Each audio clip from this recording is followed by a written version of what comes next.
Welcome back to the Have You Seen It podcast. This is our Foreign Film Fridays. Absolutely. This is our second official one. Yes, sir. For this podcast. We have done foreign films in the past on this podcast, since we have well over 200 episodes now. Like we have, yeah, of course. I mean, it's if you're going to review movies, it's hard. You got to do four, yeah. Maybe we'll have to move those into our foreign film. That's what I'm thinking about doing. I'm thinking about just transferring them over to like our channel. We don't have too many, unfortunately. Not too many. Yeah, but we do have a few. One that pops into my mind immediately is always Raw. Yeah, of course. Raw was a crazy one. The French New Wave. I'm so glad I got to show you guys Raw. Yeah, it was just you and I. It was just you and I. I'm so glad. I don't know anyone that knows that movie, so I'm so glad that I got to show someone that movie. It's so good. It is. I go back and watch it all the time. I know. But I'm really excited to talk about this one today. It's an exciting day. It's a very exciting day. Yes, it is. We've been wanting to watch this film for a long time. We've only watched part one. Yes. But this is Gangs of Wasseypur. Part one, the crime epic is what I would call it. Maybe the Lord of the Rings of gangster films. Gangster films, yeah. It is a 5-hour long, originally cut 5 hours long. And in India, they said, look, we're the kings of 4-hour long movies. Okay? But we can't do this 5-hour. This is preposterous. We have to draw the line. Next thing we'll be making 8-hour movies. We'll be in there all day. We'll have 9 fucking breaks in the middle. Yeah. They said no. And so inevitably, they ended up just going part one and part two, cutting this film up, which is probably a good idea because that would be real hard to sit. It did premiere in its entirety. It did. At the 2012 Cannes Directors Fortnight. And I believe that was the first time, or one of the first times ever, that an Indian film was screened at Cannes Film Festival. Oh, maybe. I'm not sure about that, but it's got to be one of the longest. Because it was premiered in its entirety, 5.5 hours. So I mean, you were with those people for a long time. But that's Cannes, you know. Yeah. If you're going to Cannes, you should be able to sit through it. I mean, you're there to watch movies. Yeah. Well, I guess more specifically, it was a Hindi language film to achieve this. It was one of the few to ever do this. Oh yeah. Yeah. Making one of the only Hindi. I don't know if there's any other India movies that have, but yeah. I mean, maybe it might just, But yeah, it came out to amazing reviews. Yes. We've talked about it before, but Martin Scorsese wrote the director a personal letter. Yeah. Said, hey, we should meet. Yeah, we should meet up. Pretty crazy. It is. Because Martin Scorsese is obviously praised here in the States as like the Godfather, no pun intended, but the Godfather of gangster films here. He was on our forefront of our new wave Hollywood in the late 60s and early 70s and everything. So, yeah, it's pretty good. Yeah. I mean, it's pretty good. And not even to say anything good, but he wrote a personal letter. One, who the fuck writes letters anymore? Only Martin Scorsese because he's living in 1973. Yeah. But, that's crazy to me. But we got to talk about the director a little bit. I'm going to butcher his name. Anurag Kashyap. He has directed a ton of things, but we would know him from Raghav 2.0. Hey, the movie that we both said looked good, but I got a lot of hate because I joked about him walking around with a pipe, which I still think is hilarious to me. Right. It doesn't mean that we don't think it's a good film. It's just, we thought it was funny. But after watching that goes on the top of my list now. And he also co-directed Sacred Games, which is another one Everyone, I mean, this has got to be one of the greatest directors in India because he's got Gangs of Wasseypur, Sacred Games. He's directed a lot of movies, but Raghav 2.0. Raghav 2.0, that's one of the most recent ones. The first Indian Netflix series, Sacred Games, that we reacted to that, right? Well, we have a common thing in the comment section too, where pretty much everything he does is a masterpiece. That is what I've heard. Yes, pretty much. Yeah, pretty incredible director. Yeah, I know. I really surprising. That. He's only 47 too. He's got probably 20, 30 years at least of filmmaking. If he's going to do the Martin Scorsese route. Acting. He started right around when Quentin Tarantino started. Although Quentin Tarantino's older than him, I'm pretty sure. But let's talk about this movie. This is a movie where it's just, when you go and see a really good movie, at least for me, I have a smile on my face the entire time. Yep. When I'm seeing something that's really, really, really good and I know I'm just smiling the entire time. I mean, it can be a tense moment, it can be anything, but I'm just happy that it is so good, and that this was one of those films. It was. I was blown away. I had no idea, but when they're comparing it to the The Godfather. I mean, it is. I mean, it's just because it's that big of a film. You know, it goes back and it goes through so many decades. It's a huge, huge movie. It is, and like to be able to put so many different characters, and give and flesh out every single character, and have each and every one of them have a purpose. It was really well written. And every scene's so good. It's styled in a way where like all the scenes are really short. So, you know, I mean, it's really easy to digest, and then it's like in the middle, there's like a montage. It's just shot really, really well, but that was something else. It's very long, but man, it felt short to me. Yeah. I just wanted to keep watching and watching and watching it. It was amazing. And I totally agree with what you just said there, too, because this film was running at about 3 hours, but it didn't feel like 3 hours when I watched it. I was worried. I was definitely worried. I'm like, this could be a long one. I mean, 2 hours. I mean, anytime you start a movie that has 2 hours, 40+ minutes, it's scary. It is. It's daunting. I mean, because it's got to keep your attention the entire film, which is a hard thing to do, but this accomplishes it. But I was glued to this.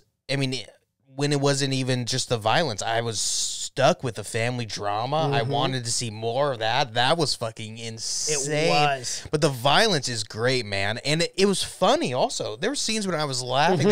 That was very Tarantino-esque, in my opinion, where the director broke up these really tense moments with these really comedic and funny moments. There's was multiple times I'll bring up, but when I was laughing out loud, especially with the cousins. I thought the cousins were hilarious to me. Just the guy with the bowl cut for one was, but those guys were badass, man. Yeah, they were. They didn't. No one fucked with those guys. It was crazy. But yeah, I can't talk highly enough of it, man. And we've only watched part 2. I can't wait. We only watched part 1. I can't wait to watch part 2. I know.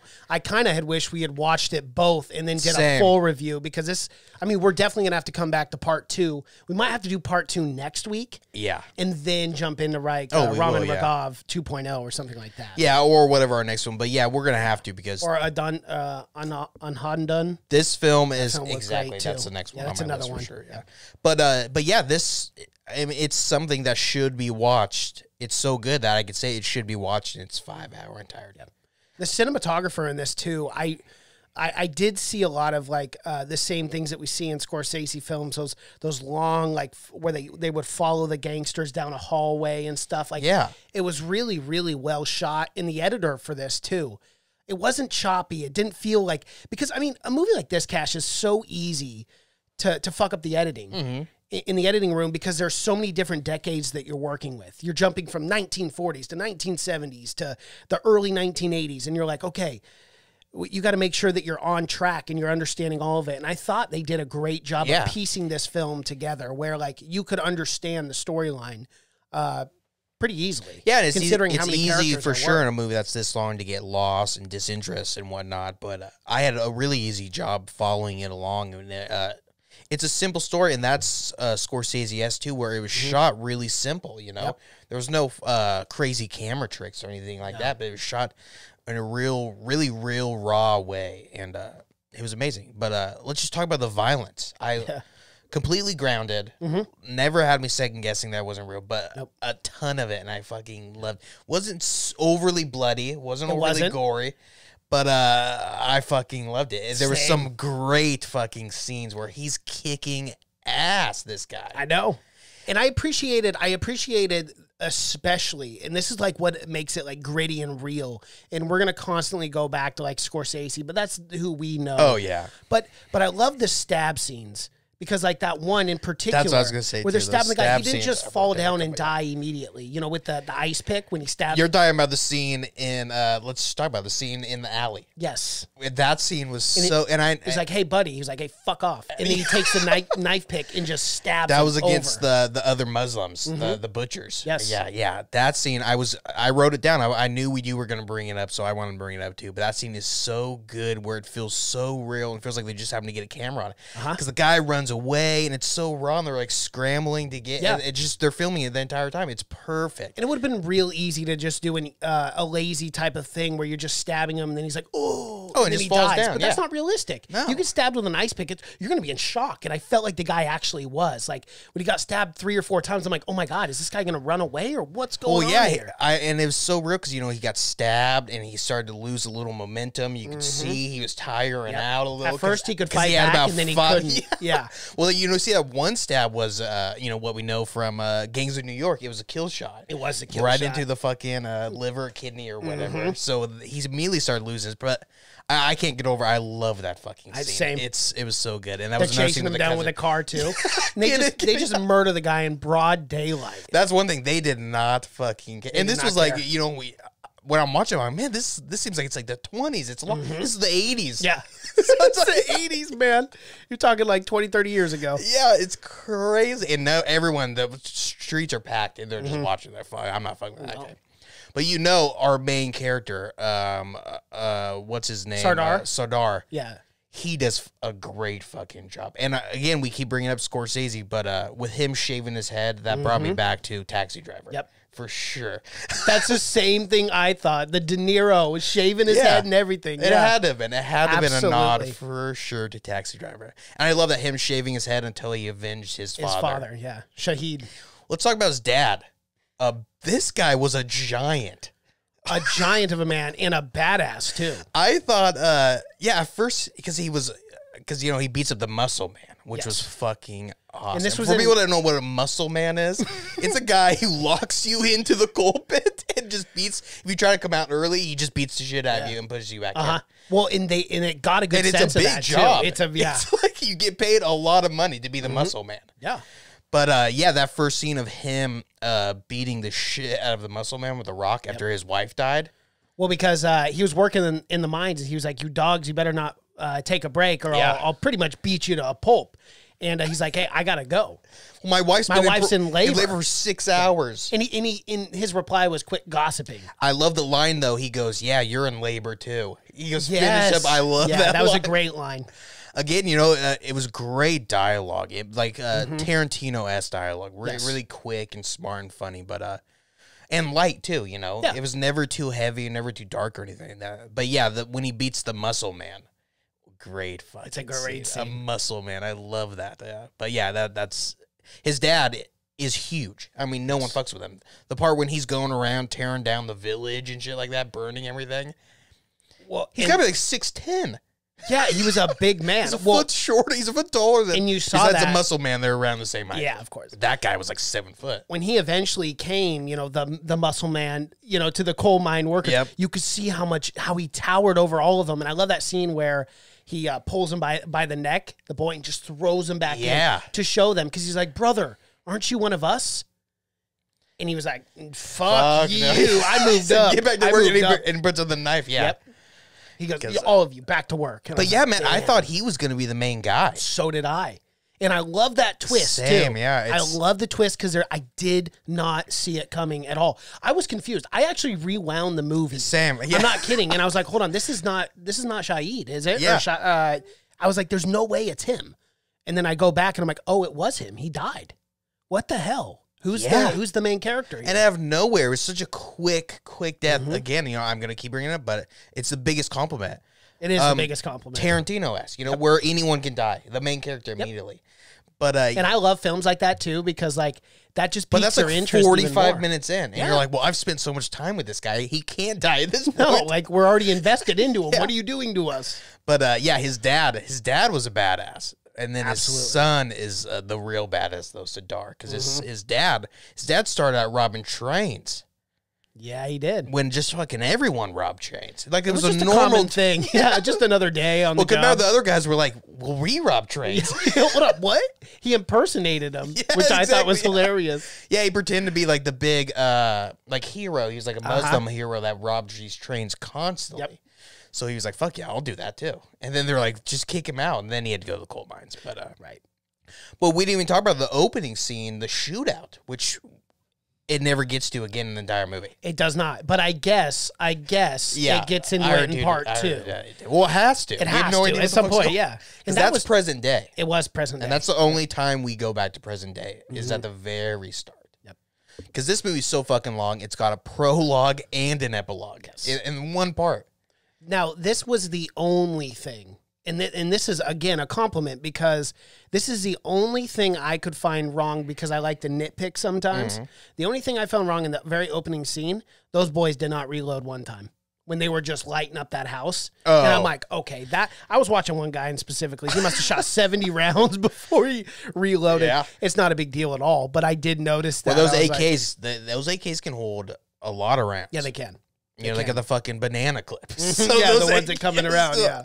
Those AKs. But yeah, I mean, I didn't see. And it was cutting back and forth, too, so I thought they could have easily reload during a cut. For sure. But, yeah, you really don't know what's going on. But, man, they are loading into that. And no one ever checks if anyone's dead in this movie. They don't. They just go on and tell the boss. But that was something interesting, because it was the same thing that that guy told him about Sarad's kid or whatever. Remember, he went to him and he was like, yeah, I chopped him. I chopped him up and buried him. He's like, sure. That's the same thing at the very start. The guy was calling the same guy. And he's like, yep, they're dead. He's like, they didn't answer the phone, so they got to be dead. Well, fuck, they're not going to answer the phone. You're attacking their house. You just lit up their house. What's going on?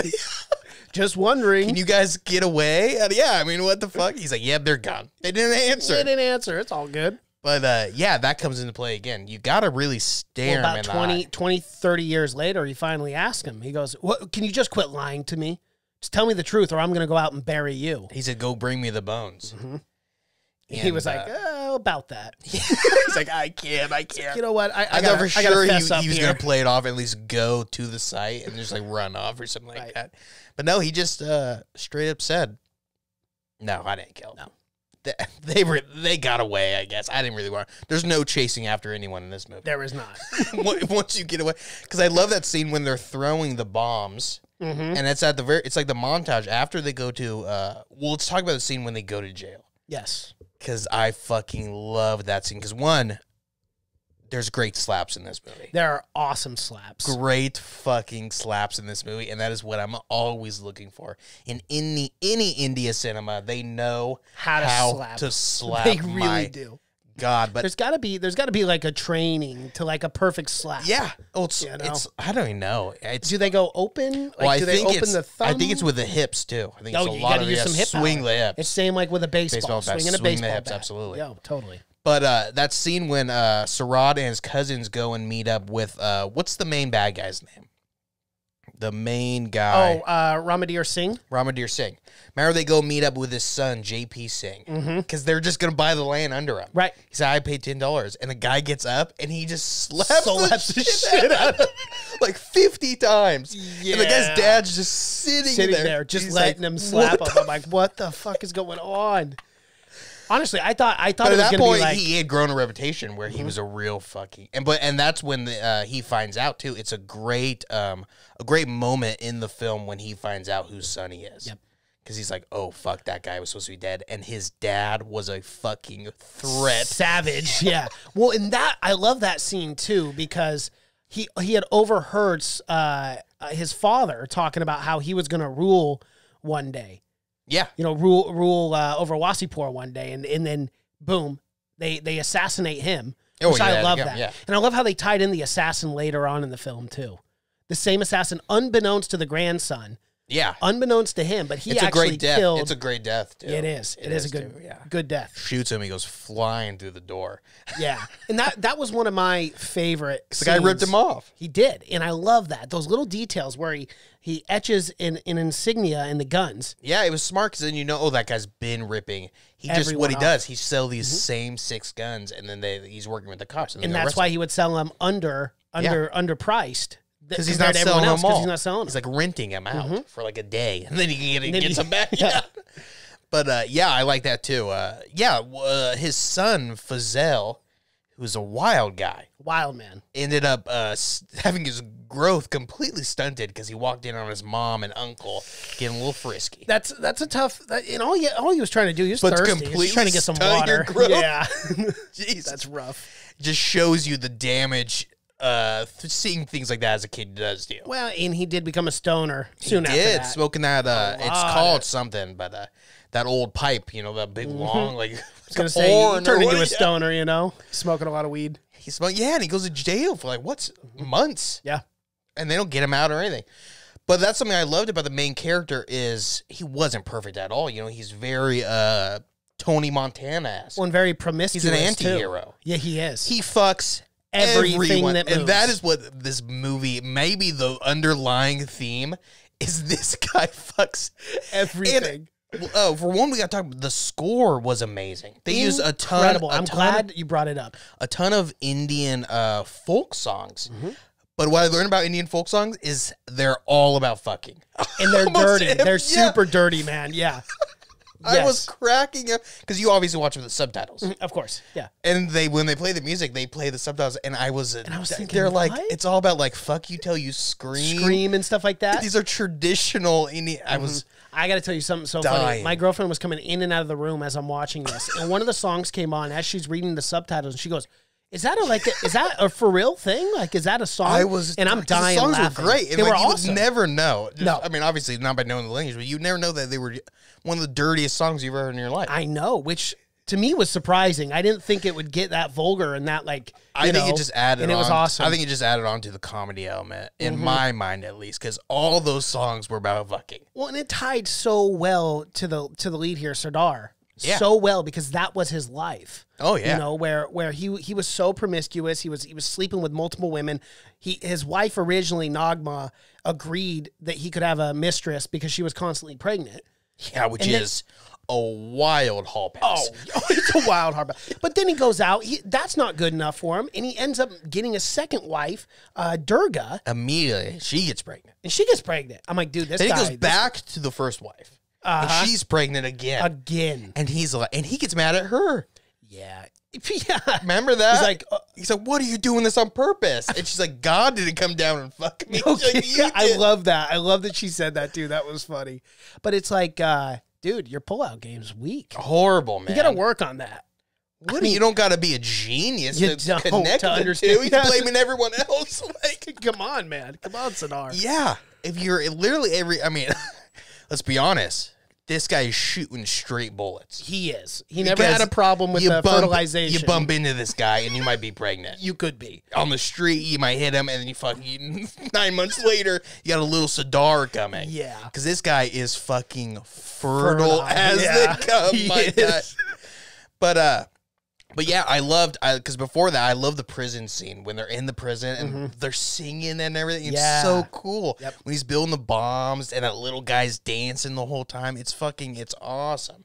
But they went to jail for seemingly no reason. You know, I think it was one just of to those slap things. that guy and just to find the bomb guy. Yeah.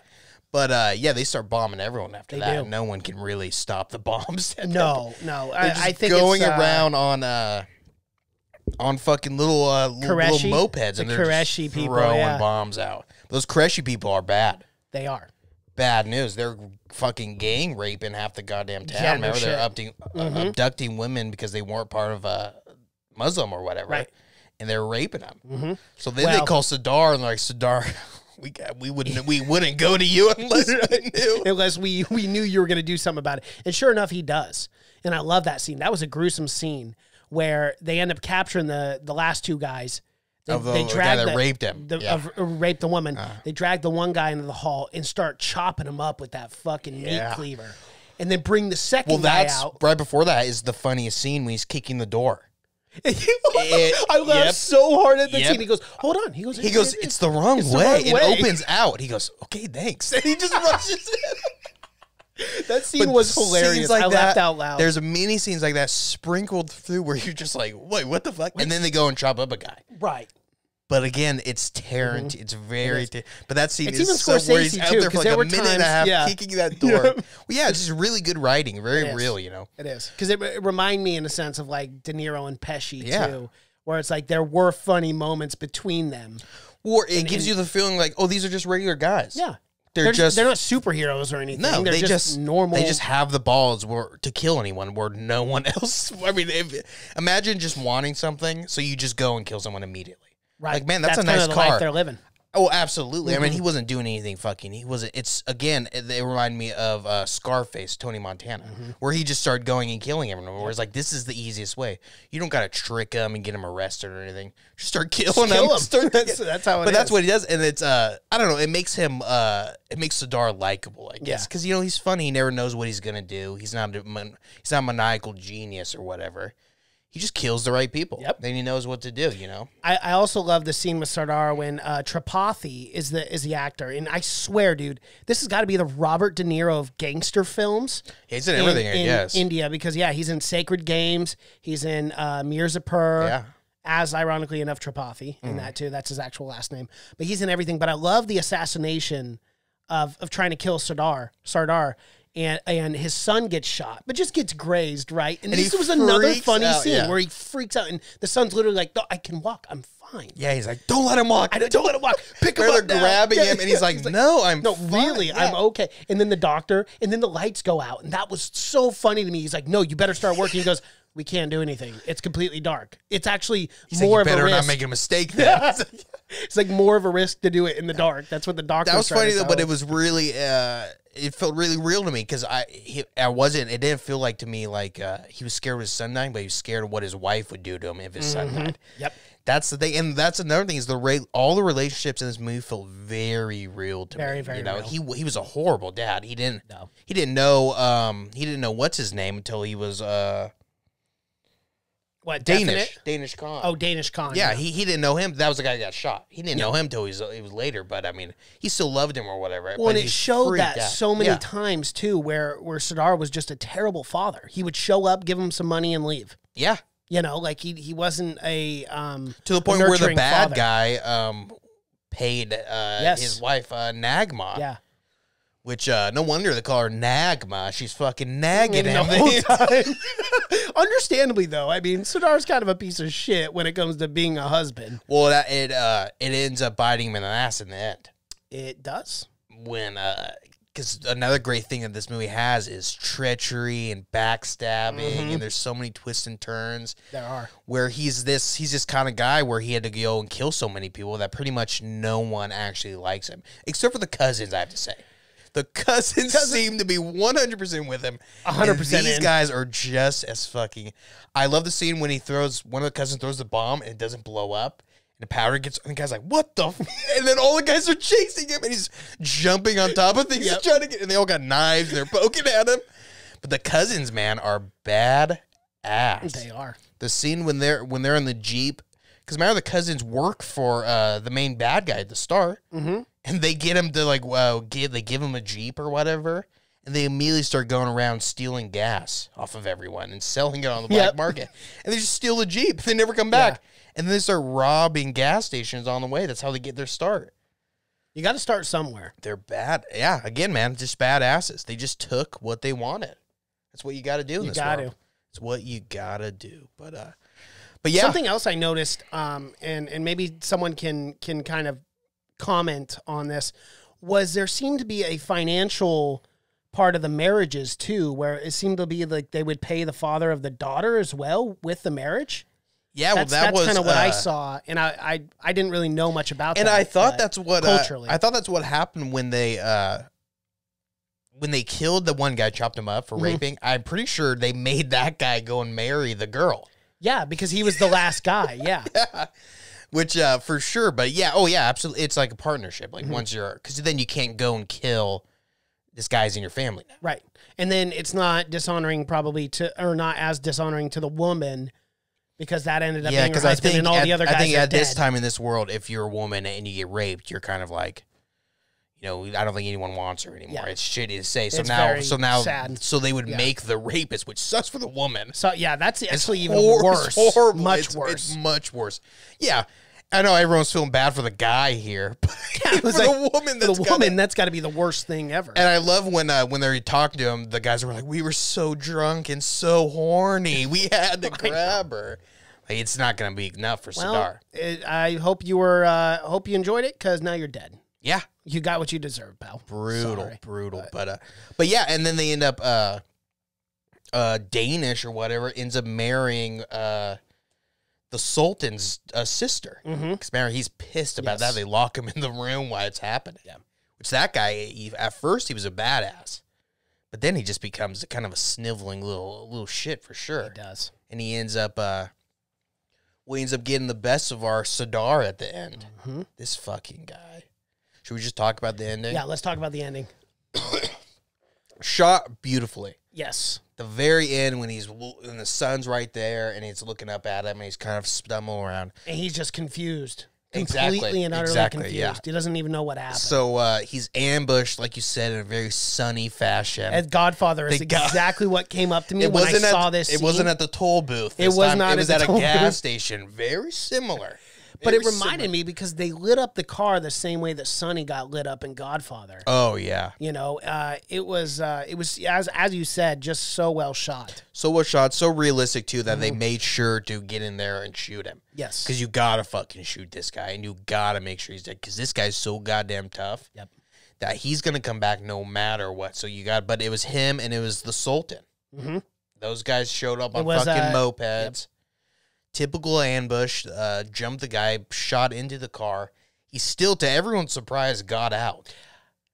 Yeah, you know, got shot in the literal head. Yes. And I got to say, Sultan, that was the second time he tried to assassinate him. Yeah. First time he failed. Second time is, that was the end of that. Oh, absolutely. And this is after he married, or one of his sons married his sister. And it was supposed to be a peace offering, meaning that the two families were going to just, you know, let bygones be bygones. But that's never the case in gangster films. No, well, the Sultan was supposed to kill him earlier. Remember, he got the automatic weapons. And he couldn't do it. Nope. He couldn't fucking kill him because, one, he always went around with security. Yep. But at the very end... And I like that, too. Fucking not... At the very end, fucking not Nagma, but Durga... Well, at first, and Fazale also, but unbeknownst to him, because he actually loved his father. It wasn't so much him; it was more of his friend who worked for the Sultan. Yeah, but ended up telling him first, and then you're right, and then Durgma. So I don't think we really know right now who really was the one behind him getting ambushed. Well, obviously we know it's definitely his his wife for sure, but I think for sure I think Fazale's going to be the main person in the second one. In the second film? I feel like for sure, you know, they've been building up to something. This guy's a psycho too, for sure. He's got his father's blood, 100%. He's just half the size, unfortunately, because he was stunted at growth. But yeah, man. Fazale was the same guy in the train scenes, right, who went and got the guns. Yep. Yeah. And it's very confusing because there's a guy named Fazale and there's a guy named Fazuli or something. That was the one thing for me. And the names are identical, but Fazuli is the guy's friend, I'm pretty sure. Yes, and that was the one who ended up telling the Sultan. Yep. But Fazale, or Fazale. Fazale, yeah. Fazale, he didn't know that his friend would betray his father. Yeah. He had no idea, you know. So that should make things interesting. Especially with the friend coming to part 2. I cannot wait for part 2.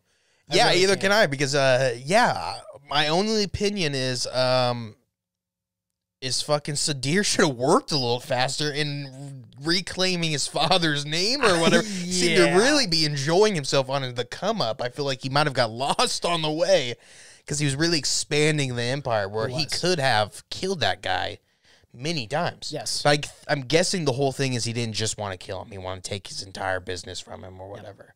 Because that guy ruined his life. But yeah, I mean, he's like, we end with him getting shot, you know, sunshot picture, but he's like the most powerful guy in Wasseypur, right? At the time, for sure, unquestionably. Because they moved into the fish market. Yeah. And started making I know, they bought that lake and then charged commission for everyone. Extortion. And I was like, well, this is great. This is what you got to do. If you're a gangster, you got to extort. Exactly. And that's the whole thing with gangster films is you have to somehow write a movie where you like the main guy, but the main guy is a bad guy. He's a bad person, yeah. By all means, but you he's still a horrible root for person. him. But yeah, a good gangster film makes you root for the main guy. And I was definitely rooting for Sardar. I was rooting for Sardar's dad. Sahan, I wanted that guy to come up. But now Sardar and fucking his dad are gone. It's just going through... It's going through the family tree. It's going through the family tree. And I do think you're right. I think it will be Fazale. or Fazal. Well, Danish was the second in command. I mean, if someone was going to get the business after him, but I mean, the two cousins, they don't want power. They just want to be. They just want to murder and have a lot of fun doing it. They just want to hold your hand while you go to the comic because they will do anything for you. That cousin is fucking is great, man. The greatest cousin in the world. But I was worried at first because I'm like, man, these guys got to be getting older, right? Mm-hmm. We started in the 40s, and like these guys are looking pretty old by then. Right. But they do keep it continuity with the cousin having gray hair. Yep. And even the hitman at the very, he looked older too from when he sold or when he killed his dad. He killed Shahid. But Sadar looked great throughout the entire thing. He did. He looked very young the entire time, but he also cut his hair, so I guess you couldn't tell if he had gray hair or whatever. But yeah, Mason, that's Gangs of Wasseypur Part 1. I fucking loved it. So did I. I really love this. I cannot wait to see how this this 2-part series concludes, man. Yeah, so am I. I really can't. I regret not sitting down and watching all 5.5 hours at once. Yeah, but not very many people have 5.5 hours that they can just sit down. It's hard, even now. But yeah, man. I mean, I really was blown away. I was surprised. Everyone was talking about how good, and I thought, man, how good could it really be? Yeah. Because you do often wonder, with how many films we've now seen, like, how good is a film really when people say, oh, it's a masterpiece or whatever. This one really was nothing short of it. I mean, I really couldn't find anything that I didn't like about this movie. Like, just everything about it. The story. No, yeah, I mean, when they were comparing it to The Godfather and, like, Once Upon a Time and, like, in New York. They said it's India's Once Upon a Godfather. Time in America and everything. They were comparing it to those huge gangster films. I thought, man, how the fuck could you do that? I would put it right up there with them. Absolutely. I mean, it's that good. I would honestly put them right up there with them. It's a really good film. I mean, now it just makes me want to go on Nurag Kanash, whatever his last name is, Bender. Yeah, I want to go through and watch his full filmography. All of it. Yeah, we got to watch Raman Raghav 2.0. Raman Raghav, I really want to watch because this guy can do violence well. So now I want to see when it's just violence. What's fascinating about that is that's actually based on a real life serial killer in the 1960s in Mumbai. Yeah. So it's got to be brutal. Super brutal. Because this film, we got to talk about one other thing is was banned in a few countries, and that's always. It's always a good sign. Absolutely. It's always a good sign because the film's probably good if they're banning it, places. It's Qatar and Kuwait, which in Qatar, it doesn't take much for them to ban anything. I mean, nothing's allowed in Qatar, but it's still a good sign. If I ever released a film, my goal would at least banned in 3 countries. Something. Please ban my film somewhere. But for violence, which I can see if you're a pretty conservative country, this film was pretty violent. Yes, it is. It was great, it wasn't over-the-top violence. No, it wasn't. Very grounded. It just felt awesome. And as you said before, to kind of wrap it up, it really did feel like someone was just recording, just had a camera and recorded someone's life. Yeah. Like a gangster's life, Yeah. I was never, like, taken away in any parts in this film being like, oh, this is a movie, this is fiction. Like, to me, I was so engrossed into everything that was going on in this story. It was a lot of fun. This first part was really good. I cannot wait for the second. I see absolutely why they were comparing it to, I mean, not comparing it, but saying that he took a lot from Scorsese and Quentin Tarantino, because you can absolutely see it. But again, because of the realism of the violence and how nothing feels scripted or choreographed. Yep. It almost feels like improv. Yes. It almost feels like he said, here's a knife. He's wearing squibs. Just start stabbing him and see where it fucking goes. Yeah. Like, it might not be easy, but just stay with it. Just keep stabbing because that's how it felt about it. And again, it's just good writing. Last time I'll bring him up. Just kidding. Probably I'll bring him up again. But Scorsese, how he takes real events and makes movies out of them. Oh, yeah. Just whatever. But this film was actually mainly draws from real events that took place, like gang wars. Yeah, it's the fucking coal dynasty that we haven't had coal mafia since the 1920s. I know. But but you're right, because it's nice, but you can see the transgression through it. You can see how what coal became and whatnot through these times, and how that in some ways they kind of abandoned that and moved on to bigger and better things. Because it's fucking coal. It's the worst energy source you can possibly have. Yeah. So they moved on to fish. Fish are fucking awesome. Smart. It's good. Everyone always loves fish. And car parts too for guns. the worst guns. Yeah, the worst Those guns. guns were hilarious. Kept exploding in the And they hands. kept those guns forever. Every time they shot, they exploded. It was a one-shot Their gun. all hands are all It's like a bandaged up. It's like a musket. But yeah, that's Gangs of Wasseypur. That's Part Gangs of one. Wasseypur. We were definitely Yep. going to do part 2, though. We'll do part 2. What do you think? Probably next Friday? week. Yeah, I think so, yeah. So let's do Gangs of Wasseypur part 2 next week. So be sure to tune into that, guys. This was our review for Gangs of Wasseypur part 1. Thanks for watching. Be sure to like the video, comment below, and subscribe to the channel. Hit the bell notification as we are dropping videos every day on this channel. Thanks for watching, everyone. Thanks for your recommendations. Thanks for the comments. My name is Mason Knight. That is Cash Kraus, and until next time. Bye.